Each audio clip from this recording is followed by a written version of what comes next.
What's up, YouTube? I'm gonna go ahead and show you a couple of ways that you can increase your gear score, catch up to the players that have been playing the game for a while, and then you can do whatever you want with the game. So let's go ahead and get into it. Alrighty, so here are a couple of suggestions that I have for you guys. So if you go to Guild Merchant, I recommend buying rare recovery crystals, rare base materials, precious base materials, rare polished crystals, and precious polished crystals. These restore every day, so you can go ahead and buy those each and every day. I highly recommend doing this. Um, Rare recovery just kind of helps you keep your health up during fights if you get low.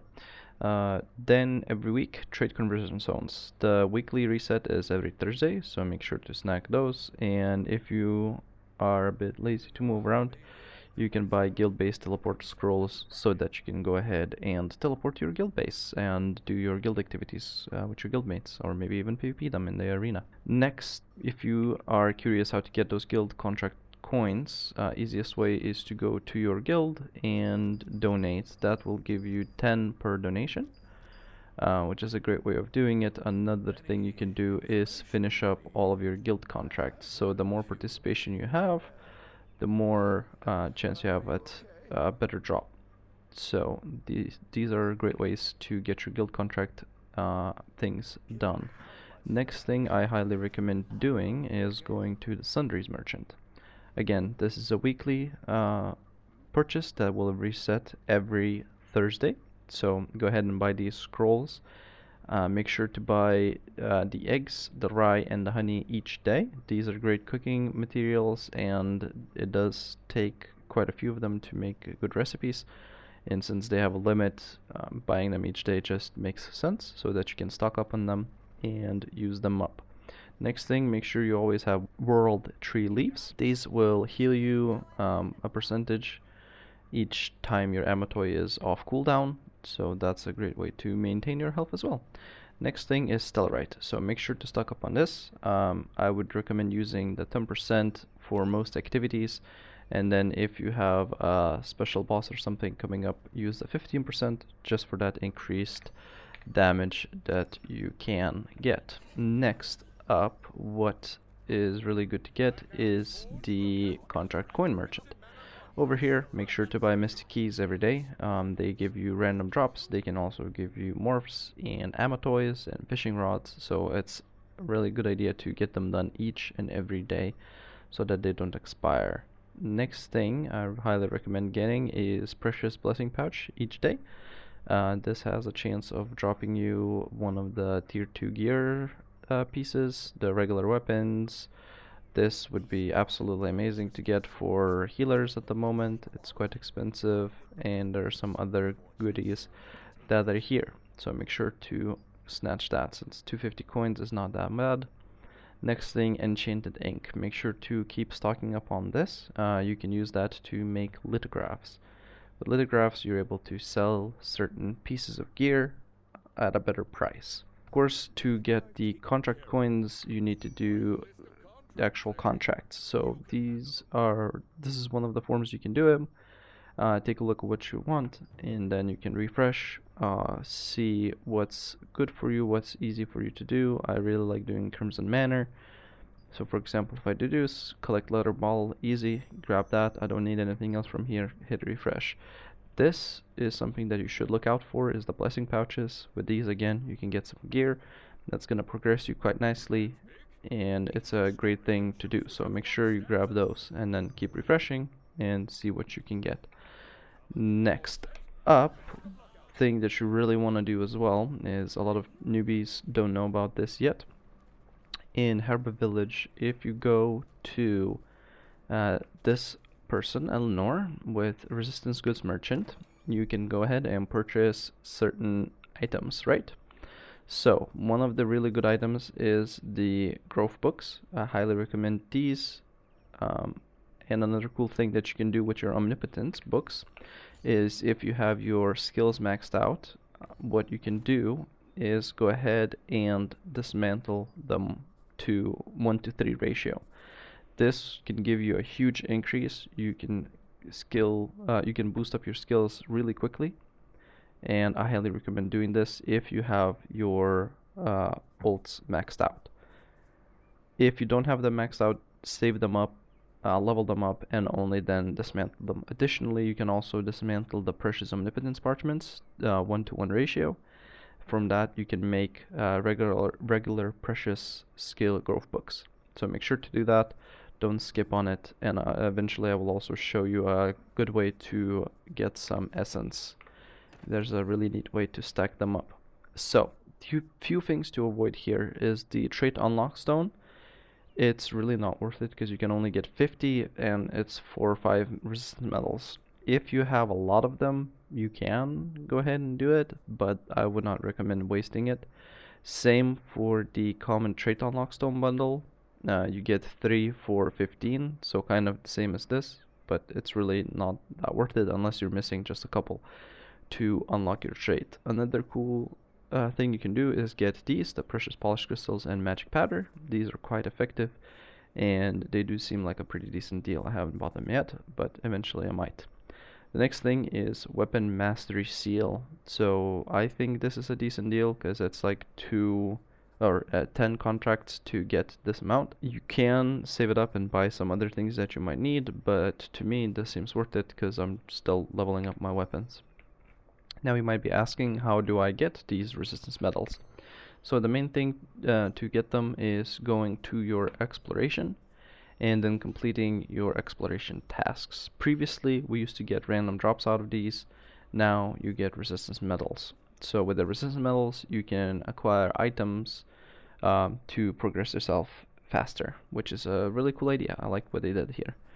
Next thing is, by doing these you will also get random drops, and certain areas give you more, others give you less. So like these would have been really amazing, but I got I think training dew before, because training dew got changed to weapon mastery seal. So that's a really neat way of doing it.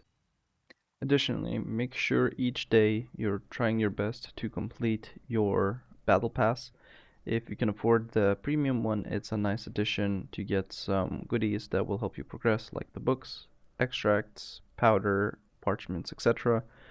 I highly recommend making sure to at least complete the free one. You will also usually get either like a skin or something similar, which is quite neat. I'm actually kind of looking forward to this one to set my character up. So dailies are the same for both battle passes when they're there. These are quite easy. If you want a quick secret how to make that one happen for cheap and that you don't need to grind out gear to get drops, you can go to the equipment merchant, and this guy sells just random equipment. So you go ahead and buy 3 pieces, you go to your inventory and you go ahead and dissolve them. You'll get some powder, but most importantly you'll go ahead and complete your resistance.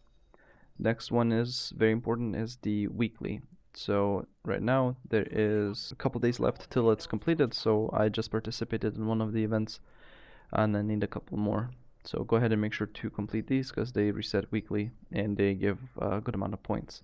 And then of course the always tab provides you with the most star crystals, or use star crystals to level up the levels, and then once it's fully done, the star crystals from the missions go into your pool, and then you can buy certain items. So make sure you stock up on things that you really need. So for example, if you're missing runes, you can buy some rune boxes. If you're gonna go do some open world, make sure to get some abundance fruit and some mastery report. That will boost you quite a bit. And another thing is the weapon seal. This one doesn't seem as worth it because it's only 10,000 points. Oh no, wait, it's actually not just 10,000 points. It's 1 million. Okay, so that's not too bad for 50 points. So you could go ahead and do that. Also, of course, precious parchment if you're missing some skills. This is not as worth it, to be honest, unless you really need some Solon, but I would not really recommend it. It's better to go do some open world, that way you'll get some gear drop and other things that you might need. So go ahead and make sure to do those. Additionally, what you can do, right, is go to your shop, and with each update you usually get some ornamental coins, and then you can also get them from collecting codex pages and books. So for that you can buy the blessing pouch, which is quite nice because you can get a drop. You can get mastery seals, you can get books, runes, enchanted inks, growth stones, and the other lesser books.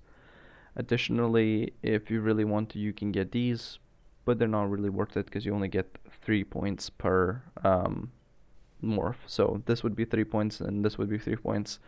I honestly would not worry too much about swimming because swimming is only 3 levels and it's very easy to get. The thing that's harder is the glide and the dash. So I would say easiest, second easiest, and then glide is the hardest to get, in my opinion.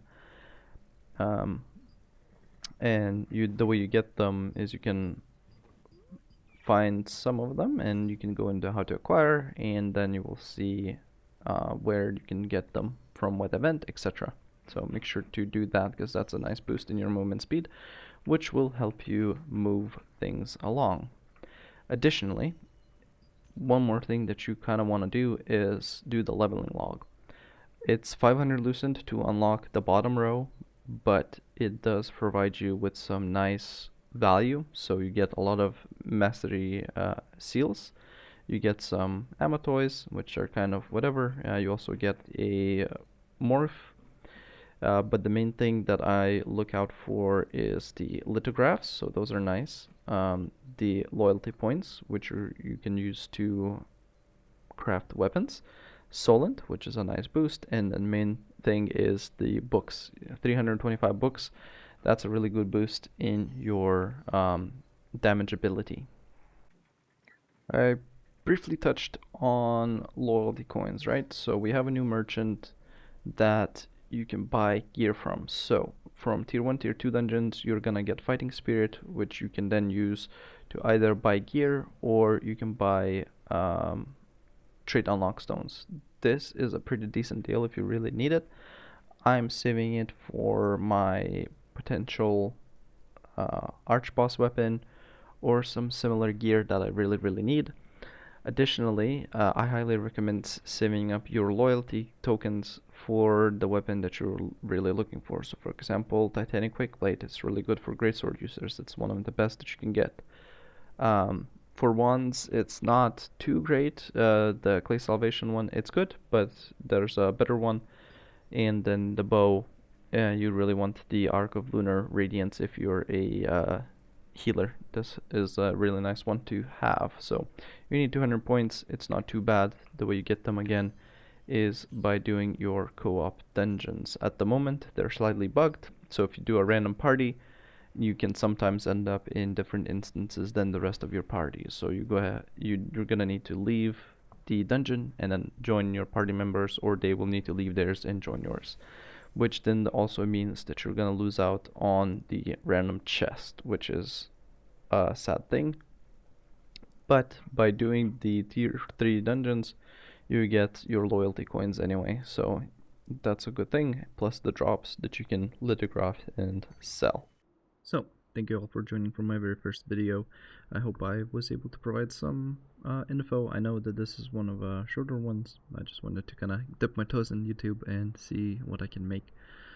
Coming up forward in the next part, I'm gonna go ahead and show you guys how to get some essence and some other tips and tricks on how to make the game slightly easier and help you progress with the game, especially how to get Solent and so on.